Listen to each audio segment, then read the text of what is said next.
So in this session, we are going to discuss details of the financial ratios. What is the importance of these ratios have already been discussed in the previous session. Now we will be understanding all the key ratios or maybe the ratios that indicate the financial health of the business shall be discussed in detail, and diverse kinds of ratios will also be discussed along with their formulas. So we find that the key performance indicators that throw light on a variety of areas of a business efficiency, health and performance are the financial ratios which are obtained from its financial statements. Financial statements, as already we have discussed, they are divided into three main components with different nature of entries in each of them. That is the trading account dealing with the direct expenses and revenues, the PL account with the indirect expenses and revenues. Maybe they also include the selling and marketing and office expenses and the revenues generated by the business, and balance sheet deals with the assets and liabilities. Now, these different items on these three statements, they are used to understand the financial health through applying the ratio part. That is, the investors, the creditors, the analyst, and management, they all use these tools, this ratio analysis tool on these heads or maybe the variables which are the important components of these statements in order to evaluate the company's capacity to turn a profit, maybe to earn the profit, allocate its resources, and meets its financial commitment using these ratios. Actually, with the help of these ratios, all those who want to invest into the business, they want to understand the profitable capacity of the business, whether their investment will not go into loss. The creditors want to know that what is the paying capacity of the business. The debtors want to know that to what extent they can supply us the goods. So what will be the turnover ratios, what will be the equity ratios, what will be the profit, etc., etc. We are going to discuss that there is a long list of ratios which is used by these stakeholders and these different parties who are attached to the company or a business. So there is a long list. Let us just have a look and understand each one of them individually. To begin with, the first thing that we have is the liquidity ratio. In a liquidity ratio, maybe we have the two kinds of tests, that is the current ratio and the asset test ratio. Actually, financial measurements called liquidity ratio, they evaluate a company's capacity to pay the short-term debts and turn the assets into short-term debts and turn assets into cash fast. That is, what is its paying capacity in a short period of time. If they have purchased the goods on on credit, and they have taken short-term loans, then what is its capacity to pay back this money, and what is the time period for within which their near liquid assets or current assets, they can be converted into cash in order to continue the transactions of the business. So a company's liquidity, which is assessed, which is very essential. Liquidity here means the cash capacity, that is the cash held by the business, which is very essential to both its operational stability and as well as financial health. May be seen through these ratios, and they are closely assessing and monitoring the liquidity of the business, that how quickly it can be brought into the business and how quickly it can be used to pay back the loans and debts. So first is the current ratio. The current ratio actually assesses or maybe it monitors that how well a business can use its can use its short-term assets in order to pay its short-term liability. And short-term assets are those assets that is short-term, or we can say current assets, are those assets that can be quickly or maybe easily in some little period of time that can be converted into cash, and they can be and the current liabilities also from the current liabilities. So it offers the information on the company's ability to pay the bills on time and in short term, and it also reflects through this current ratio. We also assess the short term financial health of any business. And here, a ratio greater than 1 suggests that the business can meet its short-term obligations because it has more assets rather than or in comparison to the current liabilities. So, if the ratio is suppose 2:1 maybe, that will reflect that the current assets are just twice the current liabilities. That means it is in a good position to pay back or clear off its liabilities on time. It is therefore we assume that in the ratio which is greater than 1, it will be suggesting that it is in a better position to pay off its or meet its credit obligations or debt obligations. A ratio less than 1 will obviously on the other side will suggest that the business would have might have trouble in using its present assets in order to cover or write off its short-term liabilities. Therefore, a ratio that is noticeably higher than 1 could be a symptom that company's surplus liquidity, or it will indicate that company has surplus liquidity or of underutilization of its asset. So, see, we just keep on continuously or from time to time we check the current assets, which must be greater than the current liabilities in order to find out how much cushion is available to clear off the liabilities on time. So, the industry, the particular condition of the company and its past performance must all be taken into consideration when we are interpreting the current ratio. Even though it offers short term means insight or maybe an assessment into the short term liquidity, but a more realistic assessment of a company's liquidity condition can be obtained by the stakeholders through the comparison with industry benchmarks and trends over time. In addition to this, other liquidity ratio like the quick ratio, etc., are also frequently taken into consideration for a more thorough examination. That is, if we want to go into more deep analysis of the current ratio, that is the current asset versus the current liability, we can take on to more in-depth ratios. For example, maybe a quick ratio is one of the good example. Because they are frequently taken into account because it evaluates the company's capacity to use its short-term assets in order to pay off its short-term liabilities. So we have to understand this, that the more the money is, the better it is for a business to meet its liability. But at the same time, we have to be careful that these assets or these liquidity should be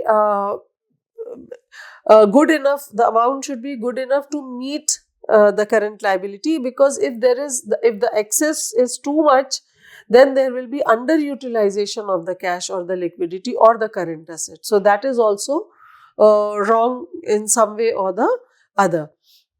So this is about the current ratio. Next we come to the acid test ratio or quick ratio.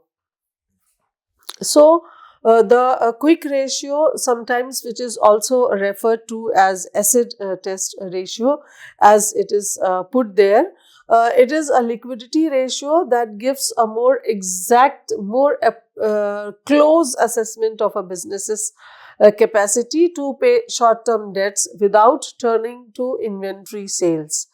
Without turning to inventory sales means without taking into consideration, without backing on the inventory, that is stock. That is, it concentrates on the most liquid assets by removing the inventory from the computation of the current asset. Because the reason behind is that maybe the inventory will take longer time to get converted into cash. Because see, inventory or stock can be sold off in the market only when it is time to put them into the market, or when there is a demand for those goods to be sold. So it depends upon the market condition, and therefore we cannot rely back upon this. So in order to have a more quick or more perfect analysis for the current, or maybe for the liquidity availability, we go for the acid test ratio by removing or maybe doing away with the stock content. And here, therefore, it is the current asset. We deduct the inventory from the current asset and we divide it by the current liabilities in order to get. So, this is the formula put here. Here also, if the ratio is more than 1, then it means that the business do not need to sell its inventory immediately in order to pay to its immediate liabilities. Means they have sufficient cushion money to be paid off or to meet the current liabilities, in spite of keeping the inventory aside, not including into it. So this liquidity metric is thought to be more cautious. If the ratio is less than 1, then it could be difficult for the business to use its current asset in order to pay its short-term debts. And industries that have poor inventory turnover and or maybe lengthy cash conversion times may find the fast ratio very, very helpful. We have to check here the actual exact amount which can be quickly either converted into liquid, or it is already in the form of the liquid that can be immediately used to pay off the bills or clear off the liabilities. So it offers a more concentrated evaluation of the current liquidity status of the business.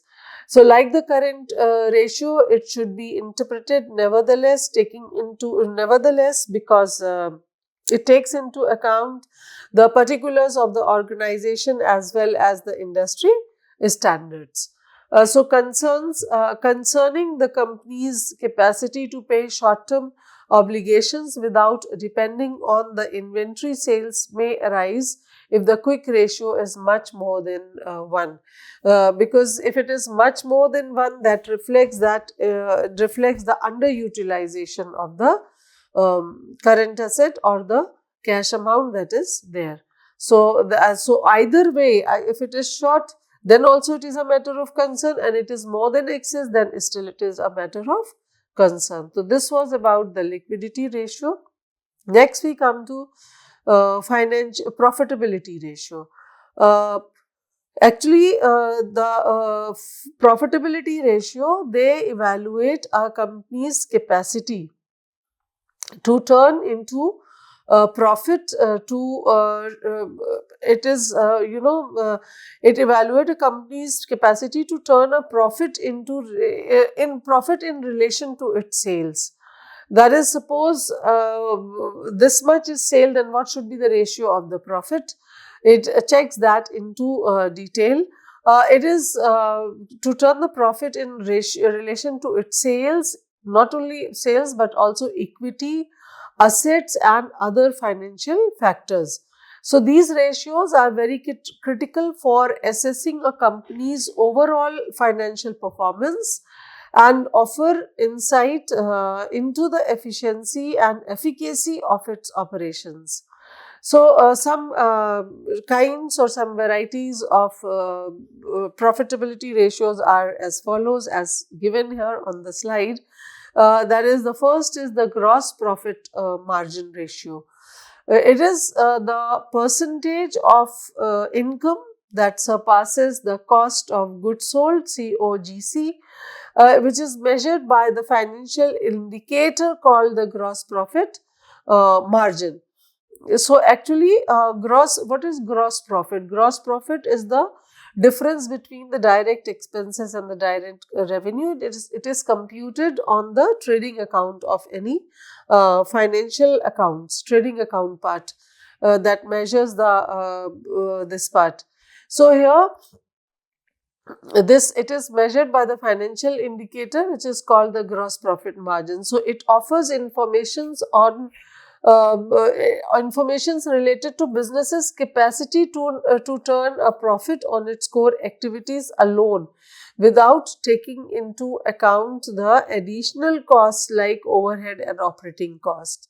So actually, it calculates the percentage of income which is higher than the cost of product sold.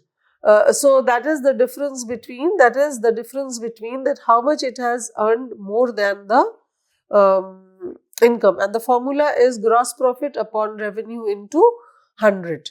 Then next is our gross profit upon revenue into 100. So we can analyze it in this way, that a higher gross profit margin will mean that after deducting the cost of goods sold, a bigger amount of income is left over to pay for operational and other costs. So a smaller gross profit margin will indicate that the cost of manufacturing or acquiring items are eating up a sizable amount of revenue. That is actually the smaller gross profit margin will, that means that the cost of manufacturing items is much more than, they are much more than the revenues, and therefore we are getting a lesser profit margin, which is not a very healthy sign. So it indicates that the measure should be taken in order to rectify the situation. The definition of a decent margin varies. It will varies depending upon depend upon the industry, as is in case with the gross profit margin, because it varies from industry to industry depending upon the nature of that industry, the scale of that industry, etc. So, but it's frequently used to evaluate the company's performance over time, and for comparative analysis within the same industry. For among the different firms, they can intercompare about their output or the results and profitability. So for a thorough assessment of a company's profitability, it is very necessary that we take into account many operational and financial elements in addition to higher gross profit margin. So this was about the gross profit margin. Next, we have the net profit margin. Net profit, that is after all the indirect expenses and revenues are adjusted to the gross profit, we derive at the figure for net profit. So we can also say that after all the costs, taxes and interest, they have been subtracted, then the net profit margin, it is the profitability ratio that will indicate what proportion of net income a business keeps from its entire sales. That is, after selling the whole thing out, then what is the net profit proportion the company has. So it is a very important indicator for any business's capacity to turn a profit on sale. The formula goes like this, that is net income upon revenue into 100.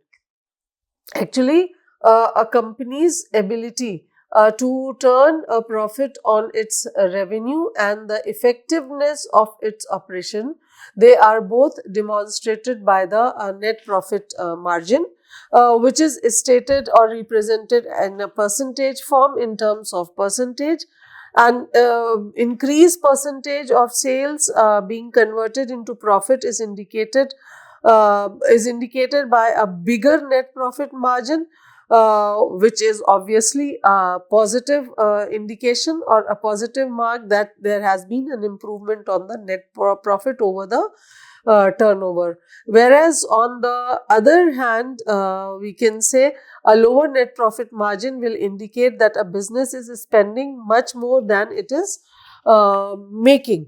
That means expenditures are higher than the revenue. So that has to be this indicates a positive as well as a negative picture for a business to take the corrective measures if they are required. If a high net profit margin, that is above, if it above the industry average, if we have that is high net profit margin, this signifies or reflects that the business is making a sizable profit from sales and is efficiently controlling its costs. Low net profit margin, on the other hand, will indicate that the business maybe it is struggling to be the profitable, or maybe they have higher operating expenses. We have to look into the matter to find out in what way this cost is going higher than the revenues. It may be also there is lack of competency, maybe they are less efficient, etc. So in thorough examination, a thorough examination must include comparison with the previous performances and maybe some industry benchmark. It can be compared with some other industries also. So because actually net profit, because net profit margins might differ throughout industries, it's usually more insightful to compare a company's net profit margin to that of its peers in the same industries, because see, different firms who are different in nature, different product, different services, different scale, different size of operation, you cannot give a single formula or single figure to explain the health of that. It will depend, but yes, in order to maybe the firms of the same industry, they might be become comparable, because they almost share, they are on the same platform, and therefore they can be used for comparison. And furthermore, the variations in the net profit margin over time might reveal that information about the financial health and managerial efficacy of the business, because they will tell a lot. Suppose if there is a variation in net profit margin, it keeps on improving, then maybe we can say that maybe the management is more efficient, the management who is taking care is now more efficient, or maybe it is working in a much better way.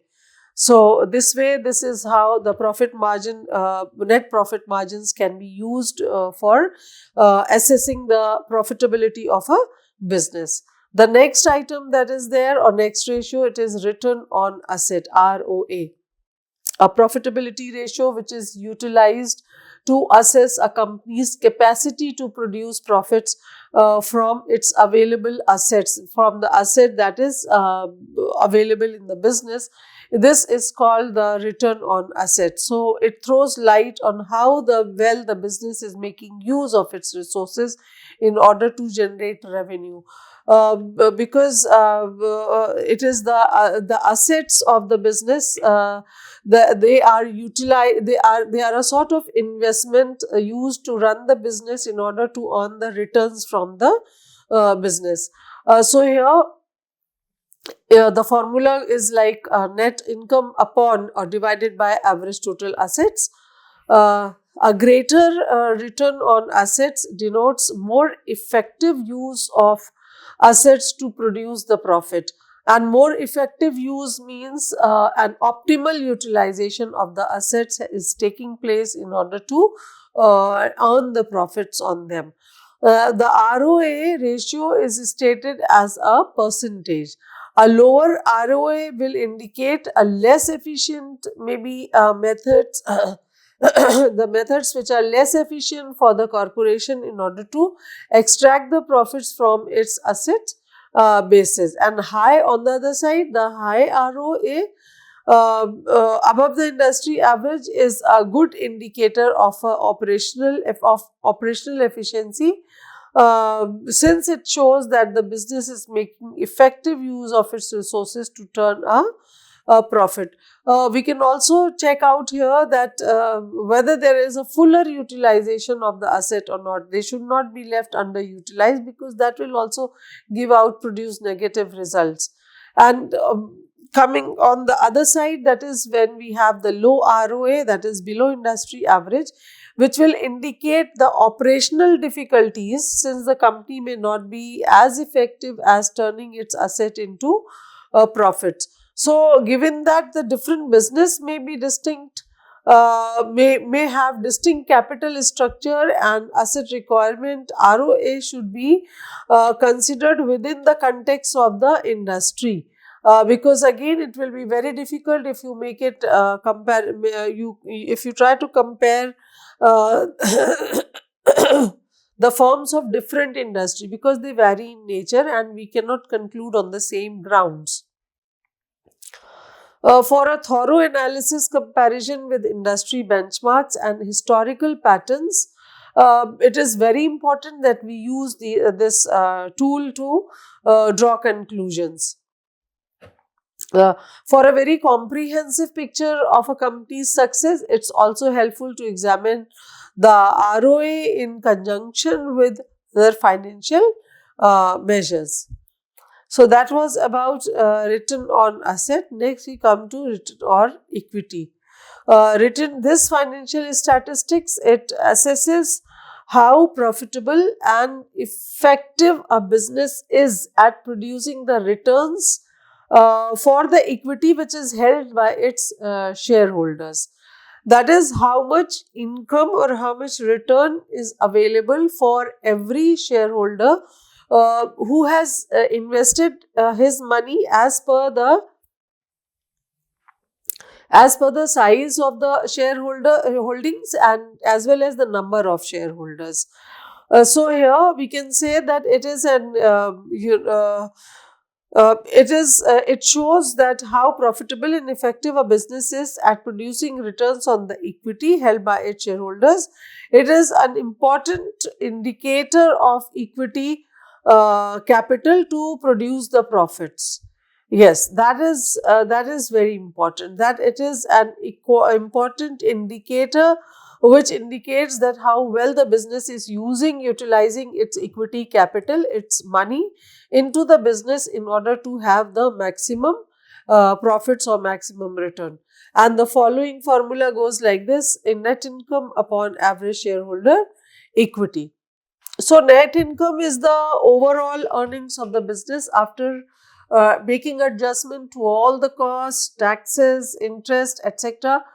Making adjustment means these expenses have been subtracted from the total revenue. And average shareholders equity is the average amount of equity which is held by shareholders during a given period of time. Common stock, retained earnings, and additional paid in capital are all included in shareholders' equity. So, return on equity is a metric that indicates how well a business uses its equity capital or produce the profits. It is actually stated as a percentage in percentage term, and in general, improved profitability and efficiency will be indicating will be indicated by the ROE, that is return on equity. And in order to understand the return on equity, we have to keep some points in mind, which are as follows. That is, a high return on equity that is over and above the industry average. It will mean that the business is making good use of the equity capital in order to provide shareholders with substantial returns. Now, low ROE, that is return on equity, which is below the industry average. It indicates that potential profitability issues or efficiencies in the company's use of equity capital or capital to actually it indicates potential profitability issues or maybe the inefficiencies which are there maybe existing in the company's use of equity capital to create the returns or to generate the returns and revenues. So, for a more deep analysis or insightful analysis, it is very important to take into account industries, benchmarks, and evaluate a company's ROE in relation to its in relation to or in comparison to other firms in the same industry in order to make a comparative analysis. So, furthermore, the variations in ROA over time might reveal information about the financial health and the managerial efficiency of the business. Even though the ROE is a useful indicator, it should be compared to the other financial measures and ratios in order to have a complete picture of the overall performance and health of the company's finance.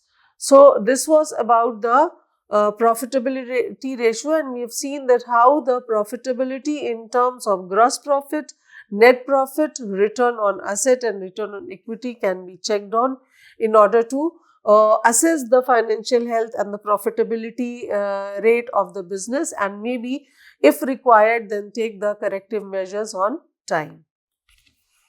So, thank you for today. We discussed this much in this session. We'll continue on ratios in the next session.